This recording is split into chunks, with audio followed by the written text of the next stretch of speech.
با درود، من جلال، اینجا اکانت توییتری پسر عاقل نوح که در واقع یک جمله قصاره.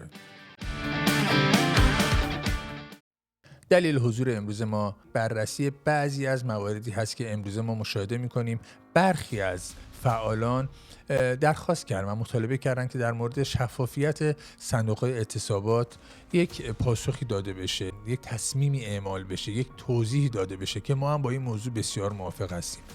اما در مورد یک سری کاربرها، یک سری از کسانی که فعال هستن در این حیطه ما اومدیم توضیح بدیم، بخاطر اینکه یک سری شیطنت‌ها رو در بین اونها دیدیم که خالی از لطف نبود بررسیشون. مثل خانم مریم معمار صادقی که در توییتی جدیداً نوشته اون روزی که بحث حمایت از صندوق اعتصابات مطرح شد من نگران شدم به خاطر اینکه آیا بساط و زیرساختاش فراهم هست یا نه. ما هم با این موضوع بسیار بسیار موافق هستیم. اما قسمت دوم توییت ایشون در مورد اینه که همه مشکلات برآمده از رژیم جمهوری اسلامی و یا قدرت‌های خارجی نیست و خواستار این شدن که یک شفافیتی صورت بگیره. خانم معمار صادقی، شمایی که پیشتر فقط به خاطر 2 سوال هر دو اکانت ما چه در رادیو مشروطه و چه پسر عاقل نوح رو بلاک کردید، به خاطر اینکه بار اول ما به شما گفتیم شما در 2 انقلاب و در 2 خیزش مردمی با خانواده حکومتی خزعلی زد و بند داشتید و VPN برای اونها تبلیغ و شاید هم فروختید. خانم معمار صادقی، این VPN ها بعداً زمزمه‌هایی به گوش همه رسید که مستعد این هستن بخوان لوکیشن، بخوان اطلاعاتی از کاربری که VPN رو استفاده میکنه به رژیم بده. اصلا دلیل شمایی که برانداز هستید به قول خودتون، دلیل شمایی که یک اندیشکده توانا رو زدید با حضرات تحکیم وحدتی مثل همسرتون آقای عطری، چه لزومی داشته که بخواید برای خانواده خزعلی تبلیغ بکنید؟ آیا به ذهن خودتون نرسید؟ اونم در اوج 2 انقلاب. این موضوع بسیار مهمه. اما مسئله دوم که مهمتر هم هست، شما در سال 2018 با یک پروژه به نام دیس اینفو مشغول شدید که بر علیه تحریف و پروپاگاندای جمهوری اسلامی فعالیت بکنید. در این پروژه شما مبلغ 1.5 میلیون دلار پول گرفتید از دولت آقای ترامپ. اما به جای اینکه با پروپاگاندا، با تحریف‌های جمهوری اسلامی شما درگیر بشید، شروع کردید توسط چند تا از نیروهاتون فقط توییت زدید و فقط حمله کردید به فعالان خارج کشور، به خبرگزاری‌ها و حتی به فعالان حقوق بشر شما حمله کردید. اسنادش موجوده و عملکرد شما طوری بوده که پس از قرارداد 1.5 میلیون دلاری وزیر امور خارجه امریکا و کاخ سفید بودجه شما رو قطع کرد. به خاطر این از شما شکایت شد. شما شروع به ترول کردن کردید، اما هیچ فعالیتی در راستای مبارزه با جمهوری اسلامی نکردید. این بزرگترین رسوایی بود که بعد از قضیه VPN فروختن از شما شاهد هستیم. نقطه عطف این موضوع اینه که شما حاضر نشدید با هیچ رسانه‌ای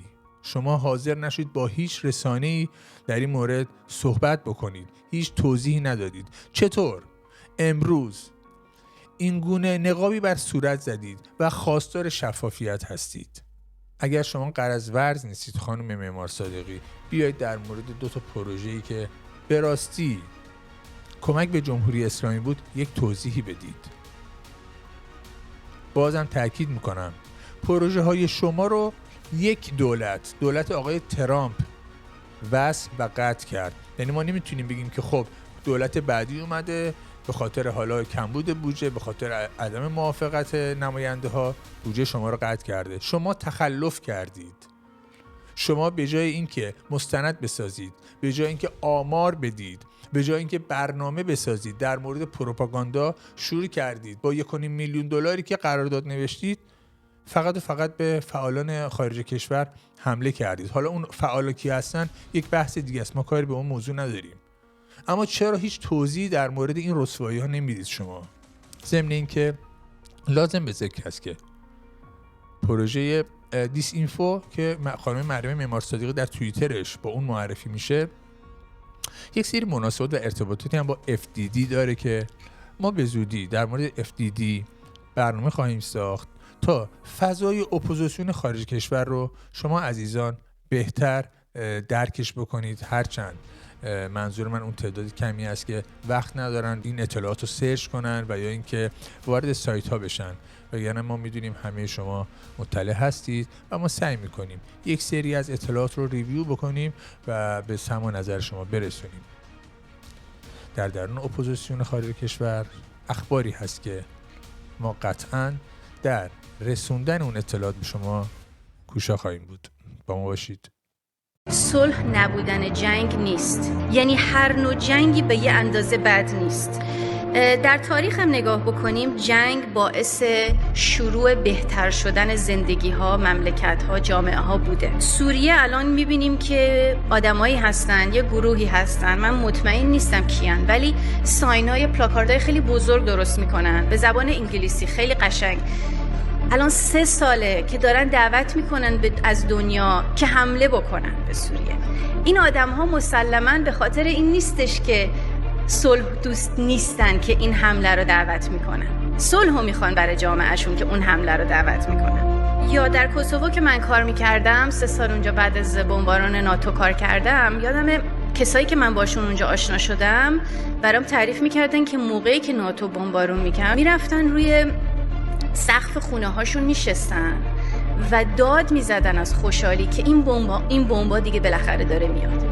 بدون جنگ این امکان وجود نداره که به کرامت انسانی برسن. مردم ایران مجبورن بخوان نخوان مجبورن یک سیستم دموکراتیک درست بکنن با جدایی دین از دولت.